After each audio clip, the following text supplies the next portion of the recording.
Hey guys, welcome back to my channel. We're back with another video today, and today we are discussing friendships. Okay, I'm not gonna lie, ever since I started talking about friendships on social media, the scenarios that I've been given it's blowing my mind. It's blowing my mind, and it's blowing my mind because of the fact that I know that this is what I sounded like in that position. Because when people are telling me like how their friends are treating them and it's clearly awful, and I'm listening to it thinking, does she know how this sounds? But I'm thinking, you know what, that was probably what I sounded like in the time. And it's very, very, very, very confusing. So I feel like I'm here to save the day. Do you know what I mean? You called, I answered. The first thing that we're going to establish is that it's going to be extremely hard. And the reason why is because it would be easy to cut someone off if you didn't care about them, but because of the fact that you care about them, that's what makes it extremely a lot harder. Sometimes you have to take things as face value. Sometimes you should make excuses for your friends. Like, you should always make an excuse for anyone because, you know, an anomaly of their behavior, whatever. But once there's a pattern, you'd be foolish to still remain impartial, you know what I mean? So, and certain times it comes to a point where it's like everyone knows what they're doing. It's not like you are 18 and your friend is fresh out the womb. No, likelihood is your friend is also 17, 18, 19, 16, whatever. Probably not 16 if you're 18, but anyway, you give them the benefit of the doubt the first time, maybe twice, and after that it just gets to a point where it's like, no, like the respect is not mutual. Like, you clearly have different perspectives on what this friendship is, and you know, they probably moved on and you are the comfort blanket. Let me just say that. Like, let's just cut to the chase. Like, you are comfortable for them.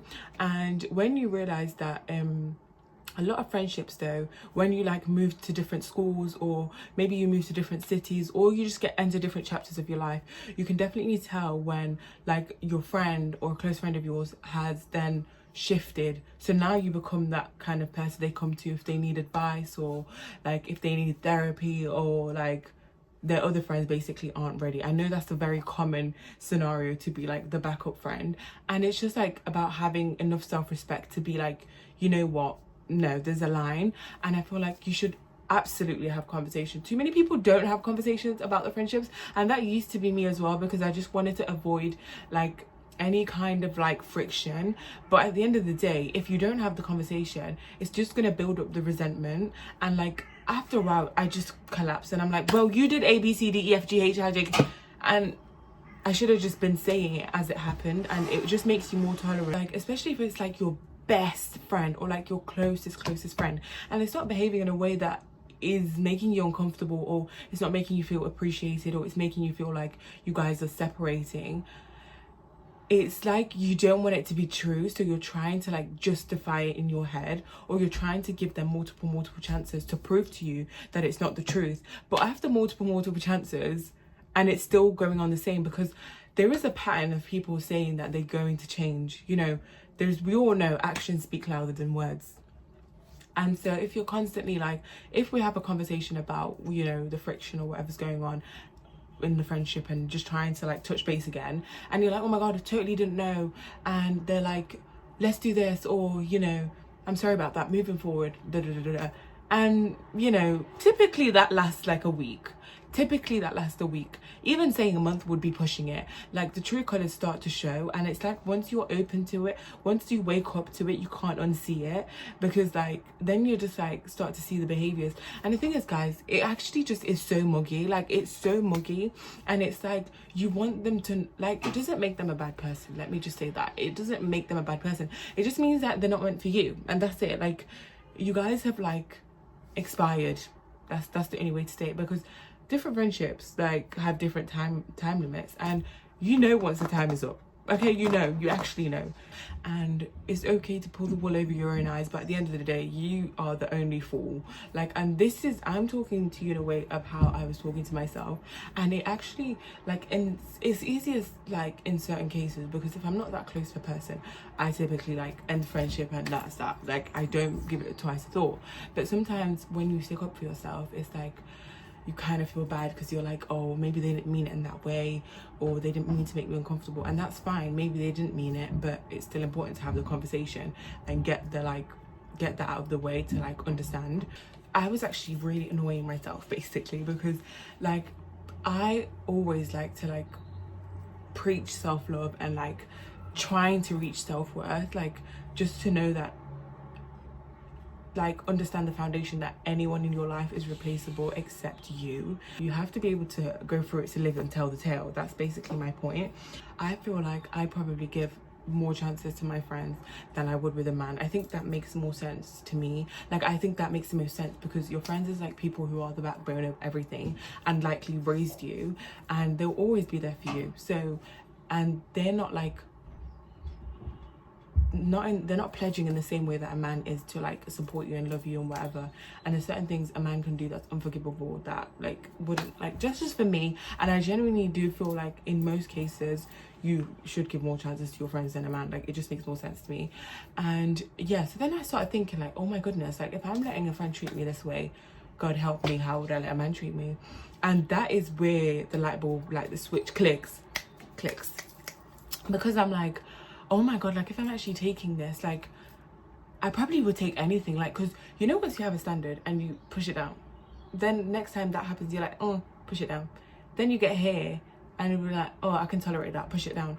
Whereas like if you were up there, you would have never tolerated something here. Do you know what I'm saying? So the more you build your tolerance to something, the more it's like the standards are pushing down, like the barriers are regressing. So it's like I'm pushing these standards down and I'm like letting people kill my self-esteem and like trouble my brain. And it's like by the time like I even like think about like taking a man seriously, I'm gonna be all like already like the standards are halfway, like, and that just is not what I'm trying to do. And it's not what I'm about at all. And I don't want to put myself in that situation where it was so avoidable. And it's just like I need to like prepare myself. Like even taking the man out of the equation, I owe it to myself. Like I feel like based on what I want to achieve with my life, it requires a lot of like self-confidence, self-love, and like resilience. I need to then build that trust within myself. I need to trust myself with me. You know what I'm saying? Like I need to know that I will always do the right thing for myself in the end. Because like I said, there's two people within me, and it's the whole like, I think it's the head versus heart conversation. Because it's like, do you follow your head or do you follow your heart? And it's like sometimes I like to lead with my head, and obviously that is more painful to me. I just make that decision and it's like, okay, that's fine, like you just have to live with it. Anyways, essentially the point of this is obviously have a conversation. You owe it to them to have a conversation. I'm not saying just go to someone out of nowhere, especially if they're your best friend. That would be so odd. I'm saying have a conversation, and if actions don't change, then you have it right there, the evidence, the proof is in the pudding. And you shouldn't feel bad for like wanting something good for yourself and wanting something you know you deserve. Like you owe it to yourself to like be able to like aspire for a love reciprocated that as the same as you're giving. You know what I'm saying? So it's just kind of like, why would you put yourself in that situation where you're going to be constantly beaten down and you're just in a space where you're not fully blooming? You know what I mean? And yeah, I feel like sometimes a hard decision, I mean all the best decisions for you are always hard, and in hindsight it was the best thing you could have ever done for yourself. The only way up is up. The only way from there is actually up. And so yeah, I feel like also the thing to think about is to remember that by letting go of older things, you're opening room for newer things in your life. So newer and better things 10 times than you could have ever imagined will likely come about as a result of this decision. And so yeah, I will leave you with that food for thought.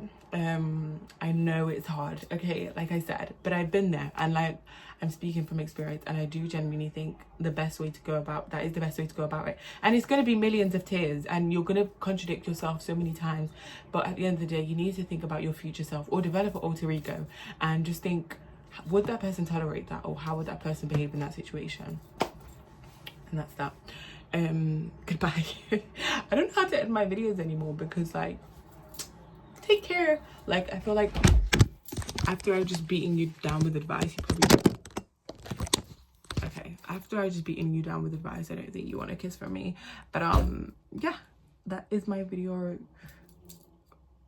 My brows are looking hideous, but it's okay. It's okay.